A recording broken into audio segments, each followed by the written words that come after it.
Hello. Welcome to the second essay on how we flourish in an age of narrow abundance, or indeed how we flourish in a machine age. Haven't quite figured out what the title of this thing is going to be yet, but we'll get there. This is a case for optimism. I think the main feedback that I got last week was that, yeah, the essay was good. It was decently written, but it was so depressing. This talk of the machine, this talk of scarcity, abject scarcity in our worlds, in our physical worlds, as opposed to the narrow abundance of always on technology. I think it bummed people out, and I think it bummed me out a little bit writing it and then reading it. So a case for optimism. And hopefully some of these arguments here ring true. I think the only thing that I really want to talk about is the economic argument for optimism here. And read it, let me know what you think. What I don't want to get hung up on is whether I believe artificial intelligence is going to be the kind of Cambrian explosion of productivity gains, or it's going to putter out and not be particularly useful in our day-to-day lives. In either eventuality, in either scenario, I think my argument holds true. If we do have this great AI driven productivity unlock, then I believe that there is an argument to say that there's going to be a commoditization of artificial intelligence. Therefore, we will hunt to place value on things that are scarce. And what is scarce? Human beings with their unique combination of skills and capabilities. Now, if it turns out that AI actually isn't that good a productivity tool, maybe it's incremental, then we still need humans, right? We still need humans to create the value that boosts the enjoyment of the life that we lead and the consumption habits that we have. So hopefully we won't get hung up on that point, but I would love to get your feedback on anything that I've said today. The next episode, we're going to talk a little bit more definitionally about what flourishing is and really start to unpack what flourishing is in order to unlock how we get to it. So I hope you enjoy this upcoming episode. A case for optimism. History is not a straight line. Economics is a social science, which means that context matters. There are few laws that hold true across both space and time. Consider the heady optimism of the 1990s. Geopolitical and macroeconomic thinkers lauded the end of history, the compelling logic of globalization, specialization, capital without borders, and frictionless supply chains. It was said that no two countries that had a McDonald's would ever go to war. During the neoliberal era, economics, with its laws and its mathematics, looked down upon the social sciences of anthropology, sociology, and politics, with their qualitative research methods and fuzzy ethnography. For the best part of 3 decades, there was an almost unprecedented consensus that globalization, specialization, and financialization should continue unabated for the rest of history, bringing the world closer together with a Starbucks on every corner and an iPhone in every pocket. Fast forward to our present predicament, and we can see that humans, as individuals, in societies and within electorates, are a fair bit more complicated than mere Homo economicus. Fast forward to our present predicament, and we can see that humans, as individuals, in societies and within electorates, are a fair bit more complicated than mere Homo economicus. We see through history that, to borrow a real scientific law, actions tend to have equal and opposite reactions. Consider the response to Enlightenment thinkers who championed reason and the scientific method to claim dominion over Earth, by the Romantics, who glorified in the sublime and the wonder of the unknown, who acknowledged that a life worth living was grounded on embracing the unknown and unknowable, and whose poetry often spoke more profoundly to the human condition than any logical deduction. Then came the 19th century industrialists, morphing into late 20th century neoliberals and the financialization of everything. As Marx predicted, institutions which were created to safeguard their electorates instead chose to bail out the very financial engineers, asset owners, and corporate titans who got us into this mess. These institutions were complicit in papering over the cracks that were appearing inside our countries. Those in power chose to look the other way instead of facing up to the reality that these 21st century crises, from the 2008 financial crisis to the COVID pandemic, represented fissures in our social contract, stark warnings of an impending eruption. The last decade has gone a long way to proving that we are indeed more Homo psychologicus than Homo economicus. In hindsight, the rise of populism, nationalism, and a desire for localism shouldn't have been all that surprising. The famous Brexit campaign slogan, "Take back control," summed up the modern Western condition in 3 short words. Note, by the way, that this is very different to the sunny optimism of Obama's 2008 presidential campaign slogan, "Yes, we can," which assumes a kind of limitlessness, an excess of positivity. Nowadays, we feel like we have actually lost agency in today's world, buffeted around by clickbait and fake news, at the mercy of new technologies which promise efficiency at the cost of agency. Apple keychain, anyone? Told repeatedly that AI and other automation is going to put us out of a job and put our livelihoods at risk. The ability to assert agency in the world is an important aspect of being human. Hence the power in the phrase, "take back control." Control of what, you may ask, and how? Frankly, it doesn't matter. The sentiment tapped into an entirely reasonable feeling that many of us share. Today, these fissures are becoming more pronounced. The global consensus of the turn of the century has been replaced by a deep fracturing at a local, national, and international level.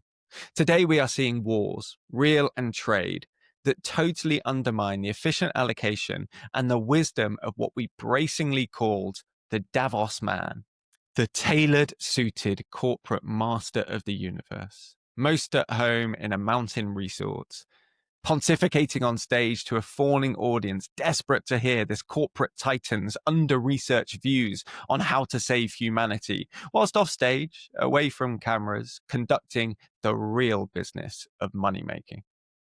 We are seeing a dislocation between the machine logic of allocative efficiency and the reality of how people actually feel: poorer, less in control, more precarious, more divided. A dislocation that challenges the narrative that we are forever moving towards a world beholden to ever greater productivity and optimization. The power of our intuition, our gut feeling, should not be ignored here. At some point, after the latest liberal talking head lectures us that things are actually better than they used to be, we start to shut down. We disengage, looking to other influencers who better articulate what we feel to be the case, whether it's about crime or about migration or literacy. As author and environmentalist Paul Kingsnorth sagely asserts, we have no 5-point plan of our own. We can't peer review our own intuition. But look, our Davos man might say, with a hint of pleading, it's in the numbers. Non-farm labor productivity is up 2 points, and there's downward pressure on interest rates. Can you not see it's in the numbers? The problem for our highly educated Davos man is that if we don't feel it, then we won't believe it. This is head-bangingly exasperating for a whole generation of university-educated professionals. How, they ask, can you close an argument by saying simply that it is just the way you feel, despite all the evidence and eloquence that can be served up against you? For so many rational-minded people, it's like arguing with a brick wall. This is where our Davos man gets blindsided by the populist. Where Davos man's faith lies in economic theory, the populist places faith in what he sees and what he hears, trusting his senses, relying on his well-honed intuition. Where the Davos man speaks in numbers, the populist talks in stories. Where the Davos man likely thinks that humans are the problem, the populist meets people where they are, winning hearts and minds by railing against the system, the other. The Davos man succeeds as a technocrat, the populist succeeds as a politician. Searching for flourishing. As we have mentioned in a previous essay, one fundamental difference between humans and machines is that we cannot, despite our best efforts and intentions, overcome our stubborn inability to scale. We are one. Bound by time and place, oh so limited by the constraints of our imperfect bodies and minds that enjoy diversion, daydream, and downtime. Or to channel our inner Kurt Vonnegut and get straight to it, we're here on Earth to fart around. No matter how hard we try, we cannot evolve in an exponential manner, like some kind of human Moore's law. We evolve painfully slowly, light years slower than the pace of technological change. The stuff of life, from subsistence through to epiphany, has remained the same since the ancient Greeks had the luxury of thinking in this abstracted manner. Which means that we have a pretty stable object to analyze, us, and can be reassured that what contributed to flourishing at different stages in our history will likely be the same as what constitutes flourishing today. The world around us changes. Our actions, both individual and collective, tend to have unintended, multiplicative, and often irreversible consequences, but we remain, roughly, the same. Therefore, as a tiny minority of AI boosters, business school optimizers, and financial engineers continue to optimize and accelerate, it's ever more important to rediscover what constitutes a life well lived. What's more, unlike the wide-eyed panic of a computer sciences graduate who's just realized that their hard-earned skill set is no longer relevant, the pace of technological change outstripping human speed learning, we can study thousands of years of human history, safe in the knowledge that these insights will not become redundant in a few decades' time. We can use the tools of philosophy and psychology to get under the skin of what it means to be human and then study history to better understand how this humanity reacts to different contexts. An economic argument for flourishing. One of the laws of economics is the relationship between supply and demand. It's very simple. In the short term, as something, a widget, a slice of a Bitcoin, a bottle of water in the desert, a Birkin bag, becomes more in demand, the price of that thing rises until supply, where possible, catches up, dropping the price back down to what economists call equilibrium. Demand is determined by the nebulous phrase, willingness to pay, which in turn is a function of the value we ascribe to that thing at that time. How much am I willing to pay for a bottle of water in the desert, or an all-inclusive trip to the Seychelles, or even a loaf of bread? Our high school economics textbook offers us an associated rule which we can use to make an optimistic case for human flourishing. That value is placed on products that do not have many alternatives or substitutes. No great value, for example, is given to a plain white t-shirt, whereas a lot of value is ascribed to the latest NVIDIA chip or a patented diabetes drug. We place value on things that we cannot easily replace. Happily, so many of the things that make us uniquely human, storytelling, intuition, creativity, community, and care, cannot be satisfactorily substituted by artificial intelligence or its forebears.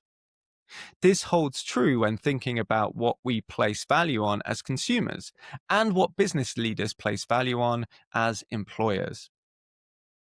In the coming decades, as Packy McCormick states in his wonderful blog, the products and businesses that emphasize the unique advantages of humans will thrive. For McCormick, the most human wins. McCormick continues, stating that the history of progress is the continued commoditization of once scarce things. Therefore, if we believe that AI and its associated technologies will drive the cost of many productivity enhancements down to close to zero, we will no longer ascribe value to these products. They become commoditized, easily substitutable, like our broadband subscriptions or our network providers. Or, to use slightly more technical language, there is a glut of supply that necessarily brings the unit price of AI-driven productivity gains closer and closer to zero. Within this very narrow realm, abundance, like the data on my phone plan or the number of megapixels on my smartphone camera, may well become a reality. Recent technological advances, including large language models and agentic AI, have created similar conditions to the business model innovation of franchising for restaurants or using Far Eastern garment factories for cheap clothes. Fast technology, like fast fashion and fast food, will lower our perceived value of these technologies. And while we might get a quick win, a momentary dopamine spike, we remain aware that the product that we are consuming is disposable, of low and even sometimes negative value. It's a blog written by AI that has so little personality, the customer service chatbot that doesn't quite understand what you're saying, the AI-generated image that looks a little too perfect, the automated workflow that fails in a way that you can't resolve. Because these things are so easy to make, we intuitively place little value on them, like a cheap t-shirt or a takeaway. In this age of narrow abundance, where will value be assigned? Well, as it always has, it will be assigned to things that are scarce, hard to substitute, but wanted, needed, or desired. Think of the value we put on a bottle of water in a desert, or a gallon of oil during an embargo, or tickets to the final of Wimbledon. The business school optimizer's frustration that humans are limited and cannot scale can now happily be inverted to argue that it is in the scarcity of humans and their unique combination of abilities and talents where value must reside. In the coming decades, value should therefore be placed on the wonderfully limited resource of our human talents. We will pay premiums for products that we can trust. Human-derived authenticity and provenance will become ever more important. We will once again place value in the human touch, on human connection. We will pay more for products that make us feel something and services that value us as humans, not numbers. We will get better and better at distinguishing between real human craft and the homogenized abundance of automated creations. We will value the scarce resource of the highly skilled plumber, electrician, and teacher, placing more esteem in the humanity and professionalism of caregivers and rewarding companies that put human flourishing at the center of their business models. The fire still burns. Although it often seems dimmed by the machine abundance that surrounds us, the fire of our human being has not yet been extinguished. It is a fire fueled by the things we feel, by intuition and creation, epiphany and revelation, peace and contentment. The stuff of humans is not bound by logical reason. It doesn't need to be explained. It is good because it is. This essence embraces the childlike wonder of a magic trick without it needing to be explained.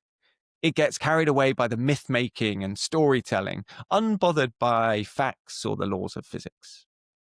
It cherishes nature without demanding dominion over it. It seeks the realm of the spiritual and helps us recognize our place within an overwhelming world.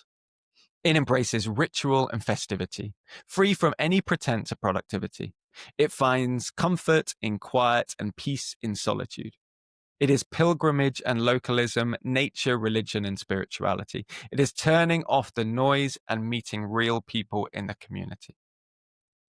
History is a tale of things discovered and created and lost, only to be found again. From lost Mayan languages and Polynesian astronomy to Roman central heating and concrete in Dark Ages Britain, we know that what we consider to be progress is not linear.